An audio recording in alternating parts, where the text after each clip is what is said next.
Buenas noches, vamos a comenzar con la clase. Nos toca el capítulo de insuficiencia cardíaca. Ustedes ya han visto lo que vendría a ser insuficiencia coronaria y ahora vamos a hablar un poco de los momentos en el cual el médico tiene que intervenir en el tratamiento de la insuficiencia cardíaca.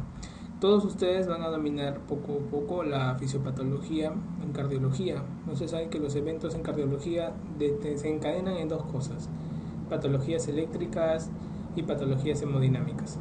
Básicamente vamos a hablar hoy día de una patología hemodinámica que es la insuficiencia cardíaca. Si a ustedes les viene una pregunta de examen acerca de insuficiencia cardíaca y les dicen cuáles son las causas que la ocasionan, en orden de frecuencia son cardiopatía isquémica, hipertensión arterial y valvulopatías. Cuando uno define la insuficiencia cardíaca, tiene que definirla como un evento, en este caso un evento patológico de gasto cardíaco insuficiente para las necesidades metabólicas del organismo, o que lo consiga con presiones que pueden producir síntomas por congestión retrógrada. Inicialmente, cuando uno define insuficiencia cardíaca, es un poco complejo poder clasificarla. Tenemos varios tipos de clasificación. Según el gasto cardíaco, puede ser de alto gasto o bajo gasto. Según el momento del ciclo cardíaco, sistólico o diastólico, según si es del lado izquierdo o del lado derecho. En este caso, tenemos un gráfico que va un poco a simplificar la fisiopatología del mismo. Entonces, el evento etiológico, cual sea la causa, daña al miocito. El miocito va, debido a ese daño, a ofertar poco gasto cardíaco. Ese poco gasto cardíaco, o en todo caso, la afectación diastólica, que hace de que el miocito no pueda llenar o perfundirse mejor, porque acuérdense que el corazón se perfunde en diástole, por una u otra causa se va a ver el daño miocárdico. Entonces, el daño miocárdico va a ocasionar que haya un poco gasto y una disminución, una hipoperfusión distal. La hipoperfusión distal va a hacer de que el cuerpo llore, sufra por ese oxígeno que no llega. Entonces, el cuerpo hace 4 mecanismos para compensar este poco flujo distal. Aplica el famoso RESA. RESA, que son la abreviatura de 4 letras que simplifican 4 eventos fisiopatológicos. La R, lo que vendría a ser el sistema renina-angiotensina-aldosterona, que va a compensar. La E, la endotelina. La S, todo el sistema simpático. Y la A, de la hormona antidiurética. Estos 4 mecanismos compensan y hacen de que el corazón, a pesar de ser insuficiente, logre llevar lo necesario a todos los tejidos. Estos 4 eventos son los que terminan desencadenando toda la clínica de un círculo vicioso. Los fármacos que se usan en la insuficiencia cardíaca atacan estos 4 puntos. Entonces, al hacer menos perfusión distal, ocasionan una clínica de síntomas anterógrados.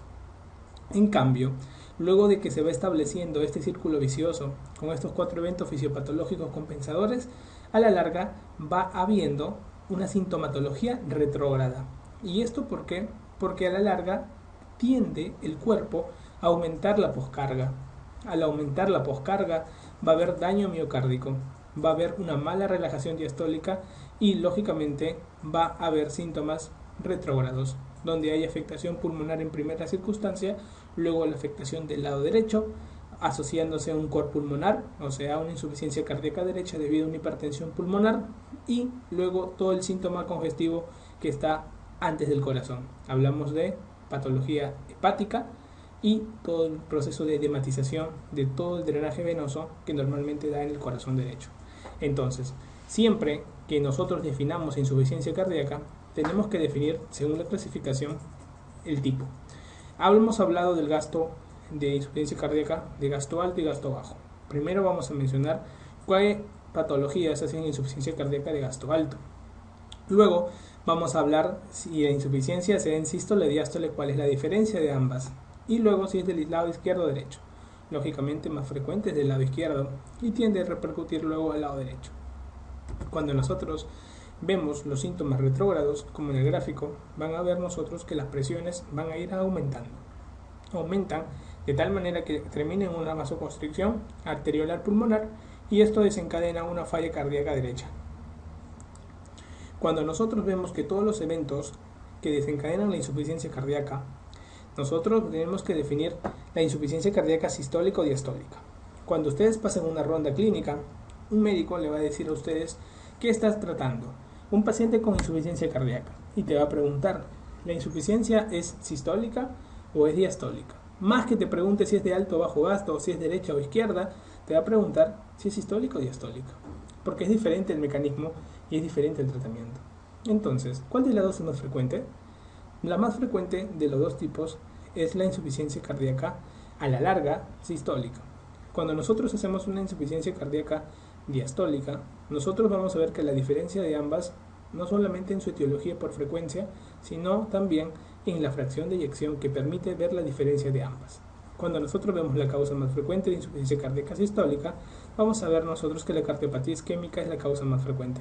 En cambio, cuando vemos una cardiopatía, en este caso una insuficiencia cardíaca diastólica, vemos que la cardiopatía hipertensiva es la causa más frecuente.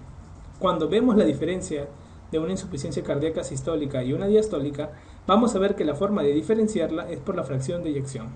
La fracción de eyección se ve disminuida en la insuficiencia cardíaca sistólica y es normal, o el 99% es normal en la diastólica. ¿Ok?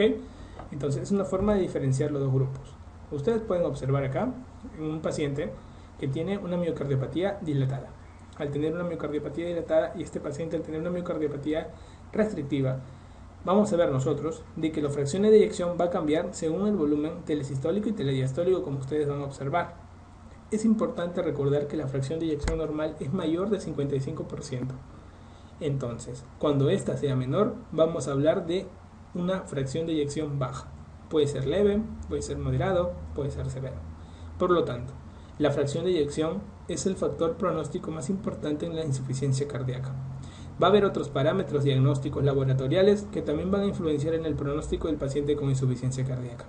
Acuérdense de que la insuficiencia cardíaca puede originarse por una falla estructural. En este caso, va a, en su evolución, presentar por un tiempo, no va a presentar síntomas y luego presentará síntomas. Es la evolución de la falla cardíaca. Clínicamente se va a presentar como grados de insuficiencia cardíaca. Recuerden algo muy importante. Cuando ustedes estén con una fracción de eyección baja, es importante describir sobre todo los diámetros, en este caso del ventrículo derecho.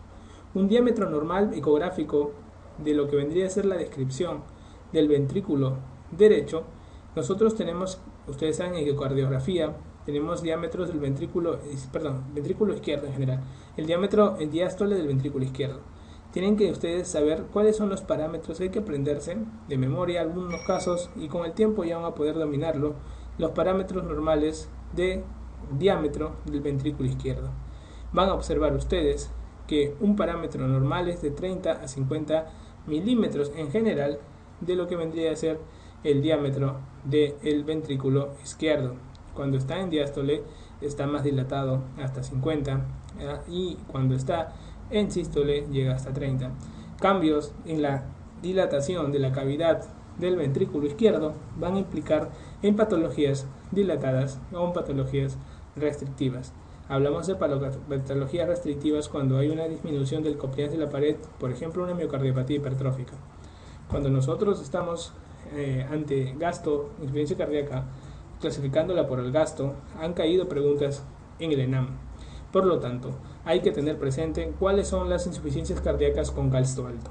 Para ello te traigo una mnemotecnia que se llama Patea Fútbol, en el cual, acuérdense, la P de Payet, A de anemia, T de hipertiroidismo, E de embarazo, A de anafilaxia, F de fiebre y B de beriberi o disminución de la vitamina B1, tiamina. Si ustedes ven las claves, ¿cuál no se asociaría a una insuficiencia cardíaca con gasto alto? Lógicamente será hipotiroidismo, porque te dije hipertiroidismo. Hay una pregunta por ahí más adelante en el LAN que también te habla de cuál es la patología que no se asocia a insuficiencia cardíaca de alto gasto. Entonces tienes que acordarte de esta mnemotecnia que te va a ayudar ante este tipo de preguntas. Cuando nosotros vemos en la evolución de la fisiopatología de la insuficiencia cardíaca, vamos a ver que hay sustancias que van a ser desencadenadas en esos 4 factores fisiopatológicos compensadores de la insuficiencia cardíaca. En ese mecanismo de compensación van a ver ustedes que hay un ion que es importante y es pronóstico cuando está muy bajo. Acuérdense que el paciente con insuficiencia cardíaca la mayoría de las veces retiene agua por todos estos mecanismos y al retener agua hay una dilución de electrolitos. De todos, el que más disminuye y es pronóstico es el sodio. Las hiponatremias, en caso de pacientes con insuficiencia cardíaca, son pronósticas, ya que a mayor hiponatremia generalmente se asocia a un grado más evolutivo de la insuficiencia cardíaca. Por lo tanto, de todas estas sustancias, ¿cuál piensan ustedes que en este caso no estará tan elevada como se espera? Será el sodio. Todas las demás están dentro de este 4 mecanismos que hemos hablado. Dentro de la fracción de eyección, solamente recordar que la diferencia más importante en sistólica y diastólica es la fracción de eyección, disminuida en la sistólica, normal en la diastólica. Pregunta de examen: ¿todas las insuficiencias cardíacas tienen fracción de eyección baja? No, la diastólica no la tiene. Por lo tanto, ya tienes cómo diferenciar una y otra. Recuerda que en la falla diastólica predomina la hipertrofia y que en la falla sistólica predomina la dilatación. La técnica gold estándar que diferencia una y otra, generalmente el gold estándar es la resonancia magnética cardíaca. Por la biodisponibilidad que tenemos en el hospital usamos la ecocardiografía. Si nosotros nos preguntaran un test pronóstico de insuficiencia cardíaca, hablaríamos del péptido natriurético cerebral, el BNP. Entonces, también este puede estar elevado en otras patologías como la hipertensión pulmonar o algunos síndromes coronarios. Recuerda que la fracción de eyección es el marcador pronóstico más importante. Por lo tanto, cuando ustedes hospitalicen en medicina a un paciente que tenga un BNP, en este caso bajo, vamos a decir nosotros que valores improbables de insuficiencia cardíaca son cuando los valores son menores de 100. En cambio, cuando sean mayores de 400, la insuficiencia cardíaca es probable. Por lo tanto, el BNP tiene dos criterios de decisión médica: es diagnóstico y es pronóstico. Diagnóstico por el valor. Por lo tanto, lo más importante que tienes que recordar es que valores menores de 100 prácticamente descartan insuficiencia cardíaca debido a que tiene un alto valor predictivo negativo, y así se tiene que interpretar el test. En cambio, valores mayores de 400 confieren alta probabilidad, y si pasa incluso de 700 a 800, cuando ya es realmente alto, prácticamente la probabilidad es única. Por lo tanto, cuando hablemos de pronóstico, tenemos que recordar que se asocia a un aumento de la mortalidad. Traduce una gran puesta en marcha de mecanismos compensadores. Y recuerden que tiene una relación casi lineal de valores de BNP con mortalidad global e intrahospitalaria. Es evidente los cortes que uno tiene que tener en los cuartiles que ustedes están observando en el gráfico, en donde la mortalidad va a incrementarse mucho, sobre todo en valores mayores de 2000. Entonces, hay pacientes que se ingresan y tienen más de 2000 de BNP, la mortalidad va a ser mayor durante su hospitalización. Es como el Grace en el caso de la angina inestable. El BNP ayuda mucho. Muchas veces nos han preguntado en el Salud ENAM, en residentado médico, cómo es la clasificación de acuerdo a los criterios de Framingham de insuficiencia cardíaca. Siguen preguntándolo, por lo tanto tenemos que crear algunas mnemotecnias. Entonces, los criterios básicamente mayores, que es lo que te tengo a traer acá, son 8. Tienes que recordarlos. Te he tratado de agrupar según algunas zonas. Por ejemplo, 3 de los criterios mayores trabajan en el cuello: reflujo hepatoyugular positivo, distensión venosa yugular y una presión venosa yugular mayor de 60 centímetros de agua. 3 de estos valores trabajan a nivel del pulmón: crepitantes, edema agudo del pulmón, disnea paroxística nocturna. Y 2 criterios trabajan en el corazón: cardiomegalia y ritmo galope por tercer ruido. Entonces, de los 8 criterios, se hacen el diagnóstico con 2 mayores, 1 mayor y 2 menores. Si tú ves en las claves 2 mayores, suficiente. ¿Okay? Por lo tanto, lo más preguntado es la disnea paroxística nocturna. Paroxística, ojo, no te hablan de una disnea del esfuerzo, sino paroxística. Entonces, ustedes saben que la clasificación de insuficiencia cardíaca es importante el NIHA. La clasificación que se hace de acuerdo a la insuficiencia cardíaca clase funcional 1, 2, 3, 4. Tienen que recordarlo. Ahora hay una clasificación en la última guía de falla cardíaca, donde lo dividen en falla cardíaca A, B, C y D. Recuerden que A y B no tienen síntomas, C y D sí tienen síntomas, y a partir de B comienza a haber una compatibilidad con daño estructural evidenciado por alguna técnica diagnóstica. Recordar que D ya no se puede hacer nada y solamente nos queda el trasplante cardíaco. Entonces, vamos a recordar un poco estos criterios mayores que han sido preguntados. Hay una mnemotecnia. Dice que el edema galopa 16 en su reflujo. Dice, acá están los 4 primeros eventos que vamos a tener que recordar. Es importante la disnea paroxística en la letra I, D. En la I lo hemos colocado como ingurgitación yugular, para que te acuerdes un poco de la distensión venoso-yugular como ingurgitación yugular. La C vamos a ver nosotros, que son la cardiomegalia. La E de estertores. Ahí tenemos dice que el edema agudo de pulmón, galopa, vamos a acordarnos del tercer ritmo de galope. 16 de la presión venosa yugular mayor de 16 en su reflujo. En este caso, si nosotros recordamos, será el reflujo hepatoyugular. Por lo tanto, dice que el edema galopa 16 en su reflujo son los 8 criterios mayores de Framingham para el diagnóstico de la insuficiencia cardíaca. Recuerden ustedes que para hablar del tratamiento es importante recordar que todo el tratamiento se va a basar en corregir la causa. Por lo tanto, nosotros vamos a tratar de no solo corregir la causa, como ustedes ven en la parte de arriba. Si es una cardiopatía isquémica, todo el estudio que ustedes han aprendido en coronariopatías. Si es una hipertensión, manejo de la hipertensión. Si es una valvulopatía, llamarán valvulopatías. Luego de corregir la causa, tenemos que compensar al paciente. Y eso es corregir todos los 4 eventos compensadores, entre comillas, que ayudan al corazón, pero a la larga terminan dañándolo. Entonces, el tratamiento radica en ello. Es importante que el tratamiento es progresivo y uno tiene que tener en cuenta que los trabajos que uno va a realizar como médico son de diferentes escenarios. Primero, recuerden ustedes que el paciente va a tener una disfunción sintomática, se va a descompensar. Causas frecuentes de descompensación son las infecciones, son las arritmias. Hay que tener cuidado en pacientes con insuficiencia cardíaca, es debido a que son los ingresos hospitalarios que van a hacer que el paciente con insuficiencia cardíaca entre al hospital. Luego que lo compensemos médicamente, se va de alta y cuidar que esos eventos no se den. Entonces, la insuficiencia cardíaca ustedes saben que va a evolucionar de manera grave, incluso hasta llegar al trasplante cardíaco a las células madre. Por lo tanto, acuérdense que el trasplante cardíaco en el Perú es muy difícil, pocos casos, por lo tanto, hay que tratar de que el paciente no llegue hasta ese nivel. Entonces, vamos a ver primero fármacos que terminan de prevenir que esto evolucione. ¿Qué fármacos quisiera que te acuerdes que previenen el deterioro? Hay 2 fármacos estudiados en todos los grupos de farmacología cardíaca, sobre todo el capítulo de insuficiencia cardíaca, que previenen el deterioro miocárdico. ¿Cómo te vas a acordar? De IECAS y beta bloqueantes. Acuérdate, la I de IECAS, insuficiente, y la B de beta bloqueantes, el BOVI, insuficiente BOVI. Acuérdate, la I y la B, que son los 2 grupos farmacológicos que previenen el deterioro cardíaco. Son parte del pilar del tratamiento que ya vamos a comentar. Entonces, la pregunta que viene acá es la siguiente. Pacientes con disfunción ventricular asintomática, ojo, no tiene síntomas, el tratamiento de primera elección es: ¿qué fármaco evita la evolución de la insuficiencia cardíaca en pacientes que ya tienen algún daño en el ventrículo? Entonces, ¿cuál es? De cajón, los IECAS. Los IECAS son fármacos tan beneficiosos que evitan el remodelamiento muscular miocárdico.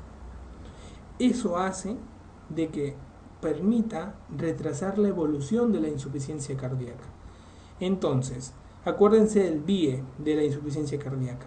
Hay una pirámide, 3 puntos cardinales que van a dar el tratamiento base de la insuficiencia cardíaca: beta bloqueantes, IECAS y espironolactona.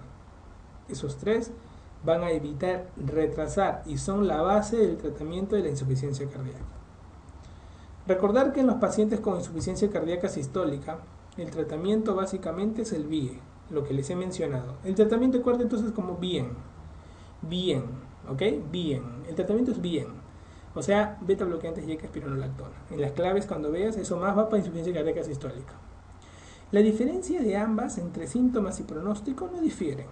La diferencia la da la ecografía. Cuando ustedes hablen de una insuficiencia cardíaca diastólica, es más difícil un poco de tratar. ¿Por qué? Porque el corazón se relaja mal. Al relajarse mal, no se llena adecuadamente el ventrículo de sangre. Por lo tanto, el paciente, como no se relaja bien el ventrículo, se llena mal de sangre, oferta un menor gasto cardíaco a la larga. Entonces, el tratamiento de la insuficiencia cardíaca diastólica, ¿en qué se basa? El tratamiento, acuérdate, BAT. Si el de la sistólica es bien, el de la diastólica es BAT. ¿Por qué? Beta bloqueantes en la cabeza van a ayudar a relajar ese músculo mal relajado, valga la redundancia, que se da por el cuadro de la insuficiencia cardíaca diastólica. La A, vamos a ver nosotros que con el tiempo vamos a tener que utilizar los antagonistas de calcio para ayudar en algo a relajar ese músculo. Y la D, diuréticos, pero con mucho cuidado.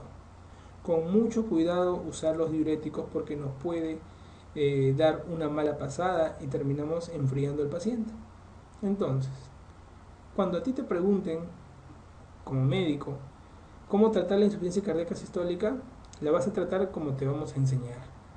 Pero como nadie pregunta cómo tratar la insuficiencia cardíaca diastólica, te vas a acordar de los 4 pilares del tratamiento de la insuficiencia cardíaca diastólica.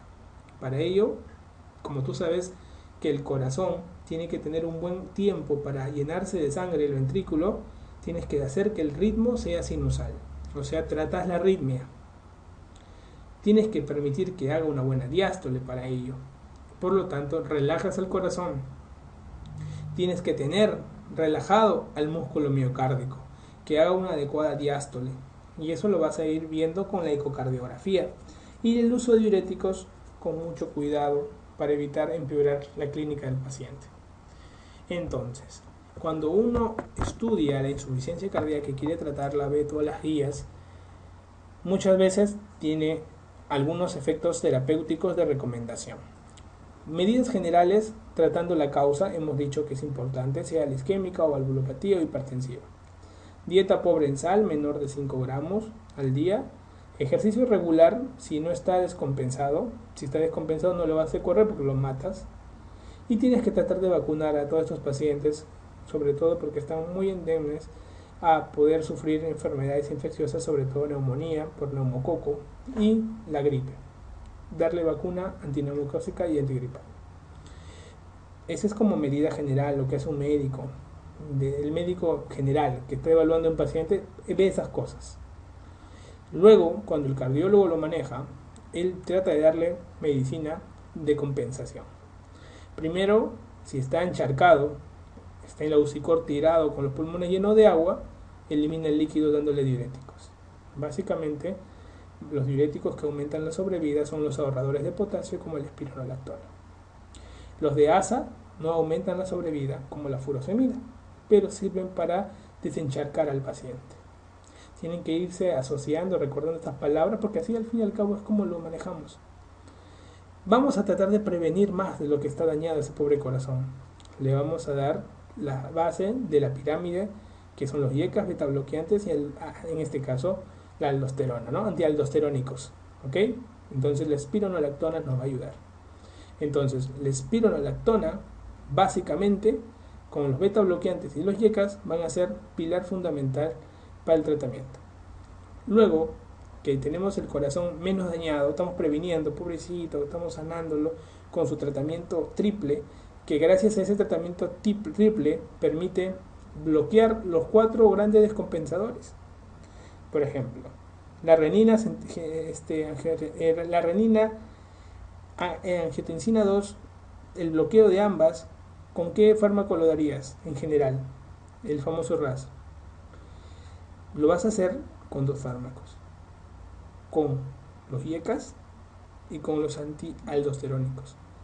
¿Por qué? Porque el sistema renina angiotensina aldosterona se bloquea a ese nivel. Es el más poderoso a la larga de los crónicos y con 2 fármacos tratas de bloquearlos. Así bloqueas la R. La R-endotelina lógicamente lo vas a bloquear dándole al paciente una disminución, en este caso de la hipoperfusión, porque vas a mejorar debido al beta bloqueo todo el daño que había en el corazón, va a hacer que se relaje mejor y se contraiga mejor el corazón. La S de nivel simpático es por los beta bloqueantes. La A de antidiurética, al tratar de compensar el corazón, va a tener una mejor perfusión renal y va a haber menos secreción de hormona antidiurética debido a que una buena concentración de la osmolaridad que se va a tratar de equilibrar va a hacer que disminuya la secreción de antidiurética. O sea, estos tres grupos farmacológicos permiten combatir el daño miocárdico que se vaya a establecer. No te olvides de ello. Y si quisiéramos, nuestro paciente está chocado en la UCI, tirado, vemos que está con presión baja. Si está muy presión baja, tú sabes que betabloqueantes no hay que dar, entonces tú no le das betabloqueante. Estás que le das solamente un YECA, tiene fracción de eyección menos de 40, le estás dando una espironolactona. Está encharcado con crépito, le estás dando un diurético, en este caso una furosemida. ¿Cómo haces para mejorar la perfusión de ese paciente? Se va a morir. Tienes que aumentar la contractilidad. ¿Cómo lo aumentamos? Si el paciente está en estado muy deprimida la fracción de eyección, tenemos que ayudarlo. Tenemos la dopamina, tenemos la dobutamina. Y en caso de que el paciente tenga fibrilación auricular asociada a la insuficiencia cardíaca descompensada, le podemos dar un cachito de digoxina. Entonces, le podemos dar su digoxina en caso solamente si hay fibrilación auricular. Si no lo hay, olvídatela. Tenemos que mejorar la presión. Tenemos dobuta y tenemos dopamina. De ideal, dobutamina. Iniciamos con dobutamina. Mejoramos la presión con dobutamina. ¿Ok? Excelente. Algunos usan dopamina dependiendo de los rangos de presión. Si el paciente tiene una presión muy baja, muy deplesionada, totalmente, muy baja y depende del corazón, nos va a ayudar mucho la dobuta. Si el paciente no está tan baja la presión, pero lógicamente está haciendo una afectación generalizada, nos va a ayudar la dopamina. Si el paciente ya tiene tratamiento con dobutamina, con dopamina a dosis altas, y a pesar de eso no tiene una buena perfusión miocárdica, está bien descompensado en una falla cardíaca severa y tiene una insuficiencia funcional clase 4, descompensadísimo, que habla y se está cansando, tenemos que darle un fármaco bueno que aumente la contractilidad sin aumentar la concentración de sodio, de calcio verdaderamente, como uno pensaría. Es el levosimendan. Estos fármacos que ayudan a mejorar la permeabilidad del calcio, la sensibilización de los receptores de calcio mejoran, como el levosimendan, ayudan a aumentar la contractilidad. Yo he visto pacientes que de un día para otro, con levosimendan, que se infunde una sola vez en un día, que te aguanten, porque tú le das el tratamiento un día y te aguanta para 7 días el fármaco, tiene un mecanismo de depósito muy importante, y va a ser como el paciente de un día para otro está sentado comiendo, y el corazón está que le resiste porque está que se contrae y está que lo manejas. Entonces es increíble. Y sobre todo esos pacientes en quienes usamos levosimendan, pacientes que están esperando cirugía cardíaca, pacientes que están esperando trasplante miocárdico, pacientes que están muy deteriorados y tenemos que sacarlo del cuadro por el cuadro de descompensación que está teniendo. Aparte de todo este cuadro farmacológico que yo te comento, también hay medidas no farmacológicas. Si tiene arritmias difíciles de controlar, podemos usar el DAI, que son los desfibriladores autoimplantables. Si vemos que la falla cardíaca es muy severa, a pesar de todos los fármacos, y tenemos que darle soporte, aunque sea para que aguante la cirugía, le colocamos un balón de contrapulsación intraórtica. También hay asistencias ventriculares que se pueden colocar, y en la falla última total, el trasplante cardíaco. Entonces, así es como manejan a los pacientes de insuficiencia cardíaca en las UCI coronarias. Medidas generales: eliminar líquidos, diuréticos, prevenir el daño miocárdico, ya saben con qué, y mejorar la contractilidad. Y ya sabes quiénes ayudan a mejorar la contractilidad y quién, entre comillas, todo el mundo piensa en digoxina, solo cuándo usarla. Esto es importante. Pero yo te conozco y sé que tú quieres algo fácil para recordar los fármacos en la insuficiencia cardíaca. Quería traer una mnemotecnia que estabas pensando que iba a haber, y sí hay. ¿Qué fármacos en la insuficiencia cardíaca son usados? Te vas a acordar del abecedario: A, B, C, D, E, F, G. Estos fármacos sirven, y te he puesto ahí quienes mejoran la sobrevida. Los betabloqueantes mejoran la sobrevida, el captopril, que es un YECA, mejora la sobrevida, y la espironolactona mejora la sobrevida. Acuérdate del BIE. Entonces vamos a comenzar. La A, la aspirina. Tú dices, pero no me has hablado de aspirina. En ningún momento decía medida aspirina. Lógicamente, la aspirina te va a servir sobre todo cuando la falla de la insuficiencia cardíaca la causa fue por cardiopatía isquémica. le das aspirina. Ah, ya, entendí ya. B, beta bloqueante. Eso ya lo sabes, está en los fármacos de la insuficiencia cardíaca.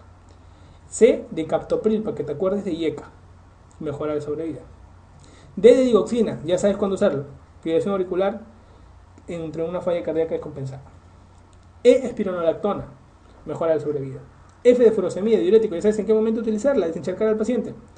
Y GH es básicamente el bloqueo de la hidroximetilglucórico enzima reductasa. Eso se bloquea con las estatinas.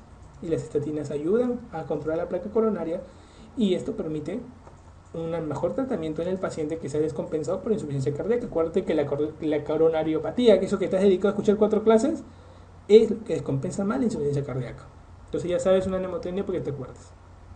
Dentro del tratamiento, el BOBI, la B, beta bloqueante, es importante. Recuerda que siempre introdúcelo con dosis muy bajas para luego ir subiéndolo. Si la fracción de eyección es muy deprimida, no uses atenolol, sino carvedilol, que es el más estudiado y que tiene un efecto doble. Bloquea alfa y beta, por lo tanto bloquea beta 1, que es en este caso, que permite la contracción y la frecuencia, lo bloqueas y aparte bloqueas el alfa 1, que hace vasoconstricción, lo bloqueas, mejoras al paciente. ¿Ok? Perfecto. Ya sabes tú las contraindicaciones, le hemos hablado en fármacos en cardiología. Dentro de las terapias no farmacológicas, ya sabes, de la resincronización, te hablo un poco del desfibrilador automático implantable, el DAI famoso, que básicamente va a permitir que no se presenten estas arritmias ventriculares, que son una causa importante de muerte en la insuficiencia cardíaca. ¿Ok? Entonces, pacientes con presión de eyección menor de 30 se presentan muy importante el desfibrilador autoimplantable. Recordar que el balón de contrapulsación intraaórtico, también fundamental, que lo hemos visto, sobre todo en el shock refractario, aumentando el gasto cardíaco en 0,5 a 0,7 litros por minuto y teniendo un buen efecto, puede utilizarse sobre todo esperando la cirugía. Un puente al trasplante cardíaco, que vendría a ser, en este caso hay dos tipos de técnica en el trasplante cardíaco, que no te venía en la pregunta de examen, pero tienes que recordar que puede ser un biauricular o un bicaval. Para unas preguntas de examen. Uno de los siguientes hallazgos no suele existir en el paciente con insuficiencia cardíaca por fracaso diastólico. ¿Cuál de todos no está en el paciente con fracaso diastólico? Puede haber hipertrofia del ventrículo izquierdo, dilatación de la aurícula izquierda, empeoramiento al caer en fibrilación auricular, mejoría con frecuencias cardíacas altas. Lógicamente eso no. Hemos dicho que en falla diastólica tenemos que mejorar el ritmo sinusal. ¿Cómo va a mejorar con frecuencia cardíaca alta? Eso no lo vamos a permitir. Un evento importante dentro de la hospitalización del paciente con insuficiencia cardíaca es el edema agudo de pulmón. El edema agudo de pulmón puede ser cardiogénico o no cardiogénico. Ojo ahí. Y cuando se da en las causas crónicas de insuficiencia cardíaca, debe identificarse y eliminarse esa causa. Las causas que más se van a dar que desencadenan edema agudo de pulmón son arritmias o infecciones. ¿Cuál es el tratamiento? El tratamiento se resume en la mnemotecnia Fosmin. F, de furosemida, porque es un diurético de asa que puede aliviar, descongestiona el edema de pulmón. Ustedes saben que el diurético, como la furosemida, se utiliza una ampolla cada 4 horas, según la guía, pero a veces no, cuando hay por ejemplo falla renal que no responde a nada y el paciente está oligúrico, anúrico, lo podemos dar en infusión, no hay ningún problema. Nosotros podemos hacer una infusión de furosemida, de 10 ampollas de furosemida y lo dejamos a goteo y vamos viendo según el criterio médico cómo falla, como lo dejamos en 24 horas, 10 ampollas en infusión en 100 cc y a goteo y vamos viendo cómo responde el goteo. Eso es en caso de insuficiencia renal. En lo que es cardíaca hay que recordar que no vayamos a irnos al extremo de secarlo al paciente, entonces tenemos que regular mucho la diuresis en estos pacientes. La O de oxígeno al 100%, ya que el líquido alveolar interfiere con la difusión, hay que apoyar con el oxígeno, que debe estar sentado con las piernas colgantes para disminuir la congestión pulmonar, es correcto. La M de morfina reduce la ansiedad, la morfina, y aparte bloquea los estímulos adrenérgicos que hacen vasoconstricción y calma el dolor, por lo tanto mejora bastante. 3 miligramos de morfina van bien. La I de inotrópicos nosotros podemos utilizar dobutamina o dopamina.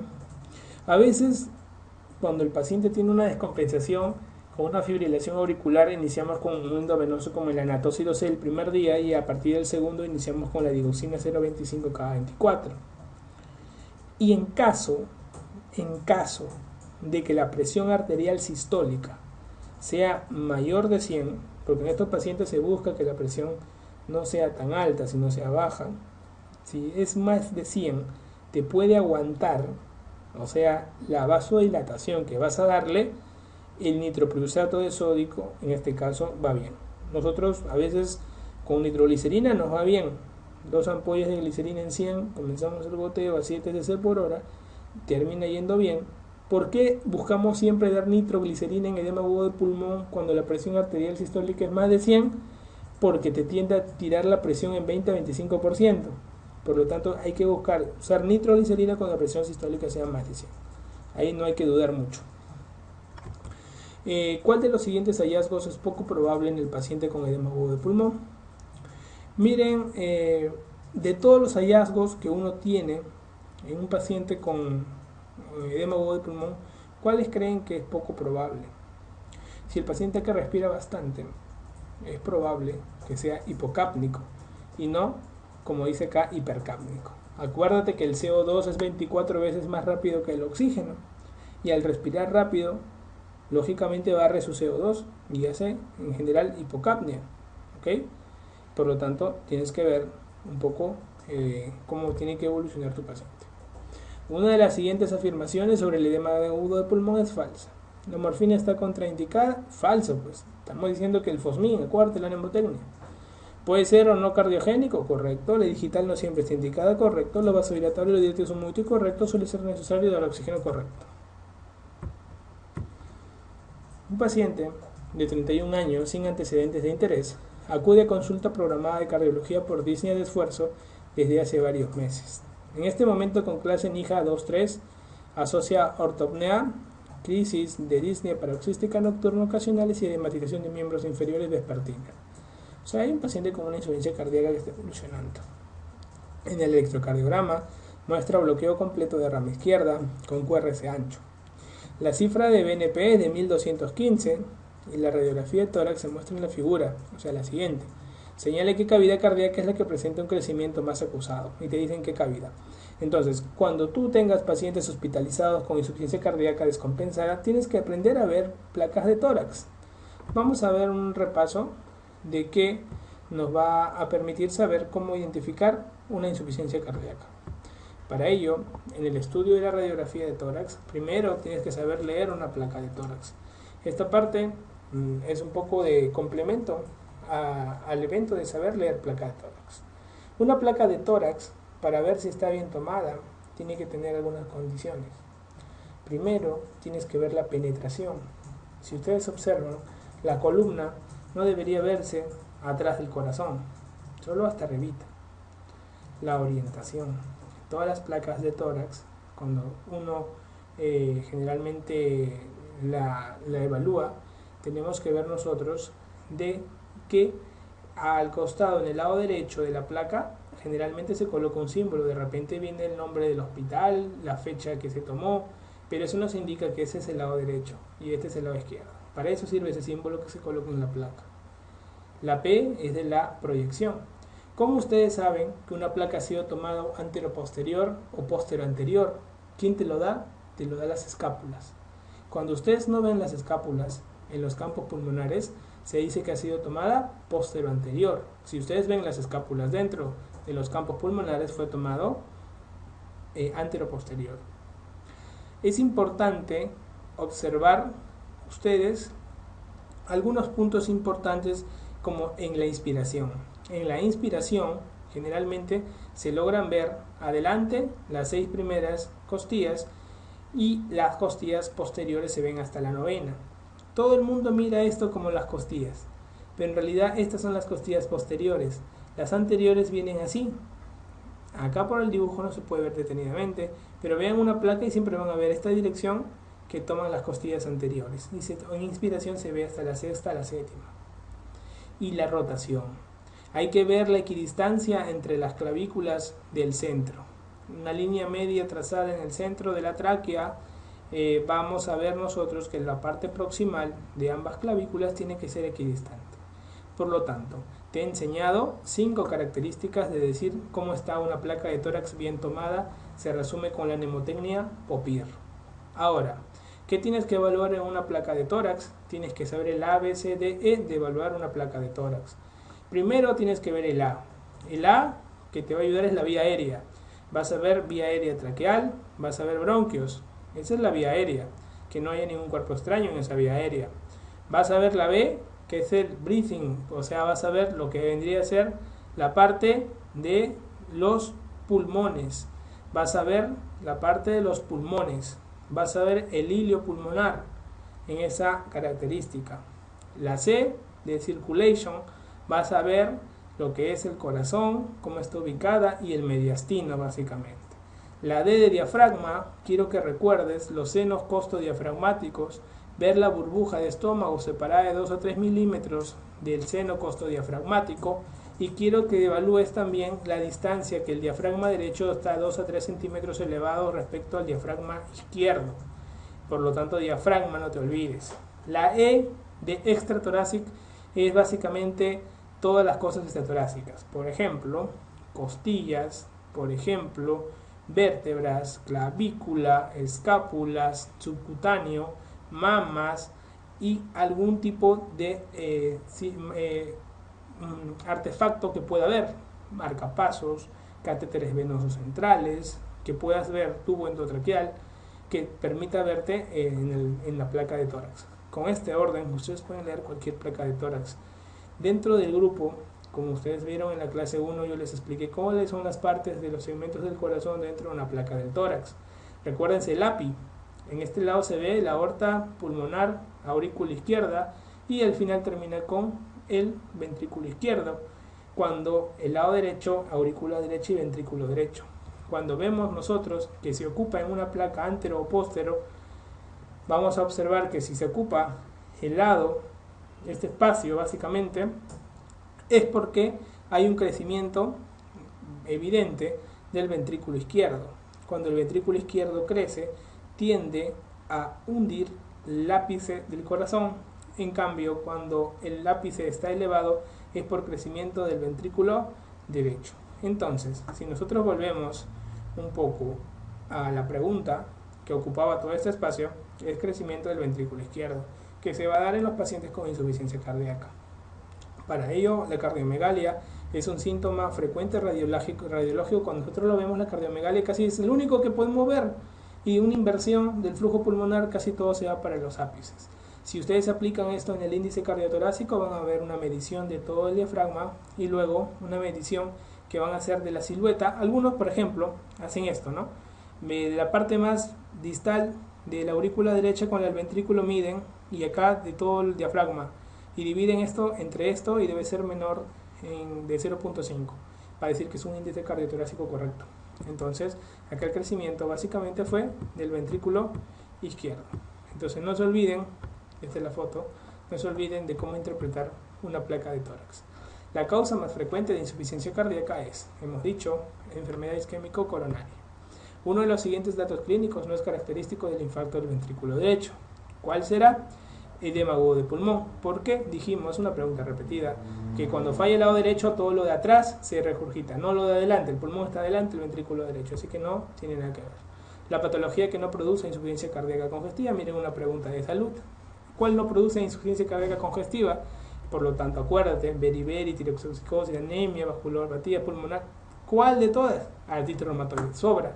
Y eso lo hemos mencionado en la mnemotecnia. ¿Cuál es la manifestación radiográfica más temprana de la insuficiencia cardíaca? La más temprana, hemos dicho de todas, al final cuando le tomas placa a un paciente, lo que primero que vas a ver es la cardiomegalia. Por lo tanto, eso es importante.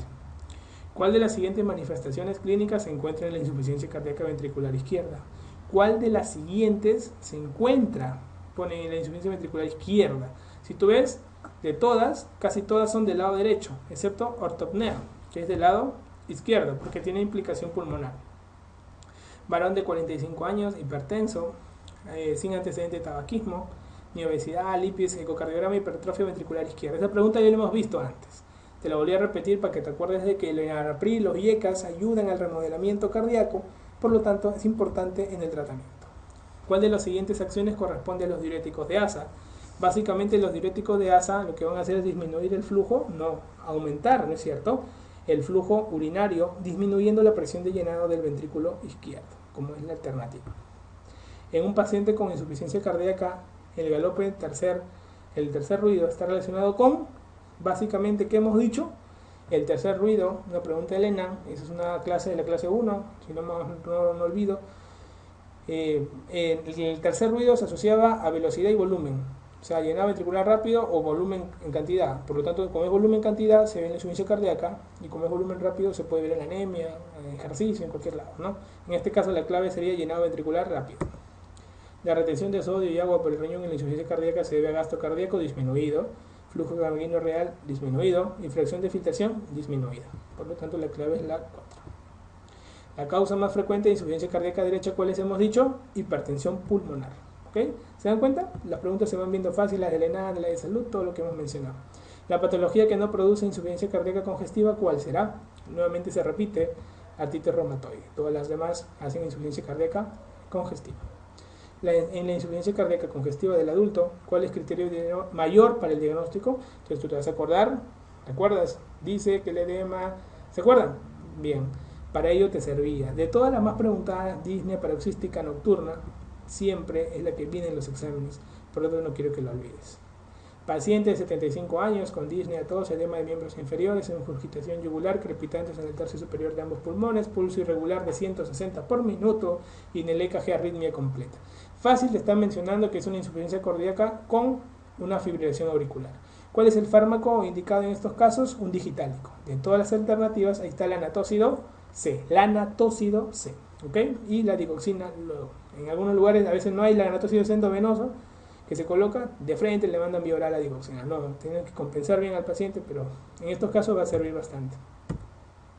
Varón de 70 años con diagnóstico de insuficiencia cardíaca, en tratamiento con digitálicos, diuréticos y IECA. Presenta anorexia, vómitos, autopsia. ¿Cuál es el diagnóstico? Ya hemos visto esto antes. En fármacos, intoxicación digitálica. ¿Cuál de los siguientes fármacos disminuye la mortalidad en la insuficiencia cardíaca de difusión sistólica? Pregunta Elena. De todos, ¿cuál dijimos? Sobre todo los betabloqueantes y sobre todo el carvedilol. La presentación de insuficiencia cardíaca con gasto elevado, taquicardia y anemia se produce por déficit de, ¿ves? Una pregunta Elena. ¿Cuál sería? Tiamina. ¿Cuál es el signo de insuficiencia cardíaca que se presenta con menos frecuencia en los lactantes? Ustedes saben que de todo este grupo de cuadro clínico, generalmente es en adultos, pero en niños, en pequeños, puede presentar también. Y básicamente es la dificultad para comer, para beber, para succionar, y hay una agitación que se va a presentar en ellos. Por lo tanto, de todos ellos puede presentar edema, taquicardia, taquipnea, la ansiedad que va a presentar. Pero con menos frecuencia, lógicamente en este grupo de pacientes va a ser la hepatomegalia, que no necesariamente cuando se presenta es un daño sistémico global más avanzado de la insuficiencia cardíaca. ¿Cuál de las siguientes manifestaciones clínicas se encuentra en la insuficiencia ventricular izquierda? ¿Cuál es? La que siempre. Estamos viendo todo este grupo, preguntas repetidas algunas, no es repetidas, sino que se han visto en exámenes de residentado médico que siguen cayendo. ¿Cuál es la manifestación radiográfica más temprana? También en residentado médico y en el ENAM. ¿Se dan cuenta? Hay preguntas que en ambos exámenes se pueden presentar. La causa más frecuente de insuficiencia cardíaca es, lo dijimos, enfermedad isquémica coronaria. Varón de 45 años, con antecedentes, todo igualito, parecido, ecocardiograma, hipertrofia ventricular izquierda. ¿Cuál es la terapia más indicada? IECAS. También pregunta repetida en residentado médico que ha sido preguntada en el ENA. Todos los siguientes pueden llevar a algo a la retención de fluidos en insuficiencia cardíaca excepto. ¿Cuál de todos no aumenta fluidos? ¿Aldosterona, renina, estrógeno y vasopresina? Sí. Pero hormona de crecimiento no retiene líquidos en la insuficiencia cardíaca. Todas las siguientes pueden observarse como manifestaciones de sobredosis digitálica, excepto todas las que hemos observado acá se pueden ver, ¿no? Latidos ventriculares prematuros, depresiones del segmento ST, náuseas y vómitos, incremento en la insuficiencia cardíaca, bloqueo cardíaco completo. ¿Cuál de todos estos vemos nosotros que se pueden ver en la intoxicación digitálica? Todos menos, y la cubeta digitálica. no hace una depresión, hace una elevación del segmento ST. Por lo tanto, esa sería la que no haría, ¿no? Hacemos una cubeta digitálica, una elevación del segmento ST. Por lo tanto, todas las demás sí se pueden presentar. ¿Cuál de los siguientes fármacos no administraría a un paciente que acude a urgencias por presentar desde 3 semanas antes de su ingreso un cuadro de disnea progresiva que en los últimos días se ha hecho de reposo y que presenta en la radiografía de tórax signos evidentes de hipertensión pulmonar postcapilar y cardiomegalia y unos gases arteriales con un PO de 55 y un CO2 de 26? Lógicamente hay una hipocapnia, hay una hipoxemia por un cuadro de descompensación miocárdica, está alterado. Entonces hay que compensar esa insuficiencia cardíaca, le daremos morfina, por edema del pulmón, diuréticos también, nitroglicerina también le daremos, viendo la presión más de 100, INJECAS en algo va a ayudar, los INJECAS acuérdense por la remodelación miocárdica y disminuyendo con la vasodilatación arterial, pero no le vamos a dar betabloqueantes porque está descompensado y empeoraríamos más el cuadro, ¿ok? Betabloqueantes no dar cuando el paciente está descompensado. ¿Cuál de las siguientes patologías causa con mayor frecuencia insuficiencia cardíaca? De todos estos grupos agrupados en parejas, enfermedad coronaria y hipertensión arterial son los que en general hacen mayor frecuencia de insuficiencia cardíaca sistólica y diastólica, como lo hemos observado nosotros. ¿Cuál de los siguientes parámetros no es de mal pronóstico en el paciente con insuficiencia cardíaca? Ustedes lo han visto. El péptido natriurético tipo B, en general, menor de 100, por alto valor predictivo negativo, no se asocia a insuficiencia cardíaca. Mujer de 72 años con enfermedad mitral, consulta por disnea en situación de insuficiencia cardíaca congestiva. En la radiografía de tórax, cero cardiomegalia, derrame pleural bilateral e imagen nodular a nivel del lóbulo medio. Cuando te pregunten una imagen en pulmón y el cuadro clínico te lo pinten como un paciente con un problema cardíaco, generalmente se están hablando de derrames isurales, ¿ok? No pienses en neumonía, no pienses en... Si te ponen neumonía, que te pongan el hemograma. Si te ponen atelectasia, que te pongan los gases arteriales. Embolismo pulmonar, que te pongan antecedente que está postrado. Pero que no, cuando veas que el paciente netamente la clínica es cardíaca y te ponen que hay una lesión localizada, asócialo a un derrame cisural. ¿Ok? No lo vayas al pobre paciente a darle antibiótico de amplio espectro y todo, no, nada que por si acaso. Acá todo tiene que ser registrado. ¿Cuál de los siguientes sistemas neurohormonales que están activados en pacientes con insuficiencia cardíaca no aumenta las resistencias vasculares sistémicas? De todo este grupo, nosotros vamos a recordar quién no aumenta la resistencia vascular sistémica. Renina, angiotensina, lógico. Actividad adrenérgica, lógico. Aldosterona, lógico. Tenemos péptidos natriuréticos y hormona antidiurética. Dentro del grupo que no aumenta la resistencia vascular, tendremos a los péptidos natriuréticos, ya que ellos trabajan aumentando la excreción de sodio, por lo tanto, eliminación de la sobrecarga de líquidos. Bien, muchachos, hemos llegado a la parte final de insuficiencia cardíaca, un tema muy complejo, muy visto en medicina y que creo que ustedes ahora tienen los tips para poder desenvolverse en el mismo. Ya nos estaremos viendo en las siguientes clases.